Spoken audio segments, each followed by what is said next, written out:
couple of years back, this band that you see on this DVD, I call them string wizards because, well, Phil's probably California's hottest fiddler, and Tom is always knocking something cool out on that mandolin or guitar. Randy Tico is just wonderful bass player, and of course there's Jonathan, my son Jonathan. I had this band together along with a couple other good pickers. I made an album called Round Trip. That's on the Chrome record label. My son Jonathan and I have played music on the road for a good 10 years. I remember sitting in the back of the motorhome. He yelled up at me. I was driving. He wasn't sitting in back. Dad, how do you play a chord on this thing? He had a guitar. He was about 11 years old.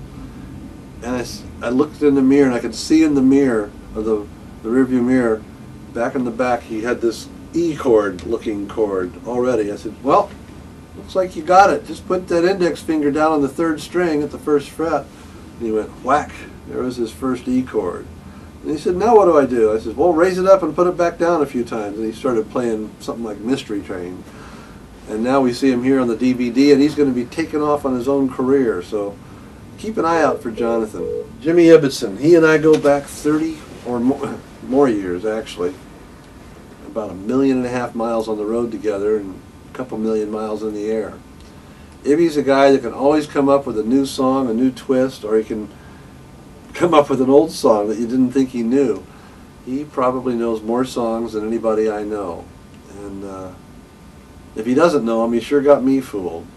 But his song, It's Morning Here, when I heard that, I said, that is classic dirt band. Boy, do I want that on this DVD, because it just tells the story of a neat story. Well, the story's told by this song, so tune into It's Morning. It's pretty cool. And Darcy Farrow. Now, Darcy Farrow comes from those folk music days of the 1960s here in Southern California. Tom Campbell and Steve Gillette wrote it, and Tom told me years after he wrote it, he wanted to write something that sounded like an old folk song. And you know, I think he did. And Jennifer sang this back in those coffee houses, you know, the Golden Bear, Paradox, Ice House, Troubadour, Ash Grove. This is one of those songs you would have heard in the 60s. Acoustic Traveler. I was sitting in Nashville getting ready for a session. I needed a new song.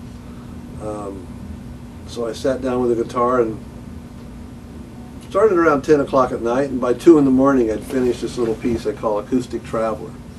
Miner's Night Out, I was out with a dirt band on the bus, and the only thing I could hear on the back of that bus was that diesel motor chugging along right about a B note. So I tuned my banjo to a B note and just pretended that was a droning bagpipe. And we were headed back to Colorado, and I thought, well, I wonder what the miners might have played in Clear Creek County, which is where I lived at the time.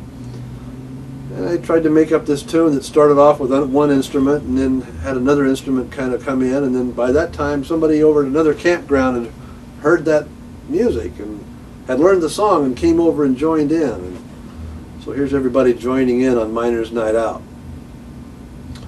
Moonlight Dancing. It's one of my favorite guitar tunes I've come up with. I sat myself down with the assignment of write a tune that you haven't done before in a different way. Let's pretend you were in a bluegrass band and you got stuck in South America, and the banjo player got lost and the other bluegrass pickers had to figure out how to get home, and so they made up this tune.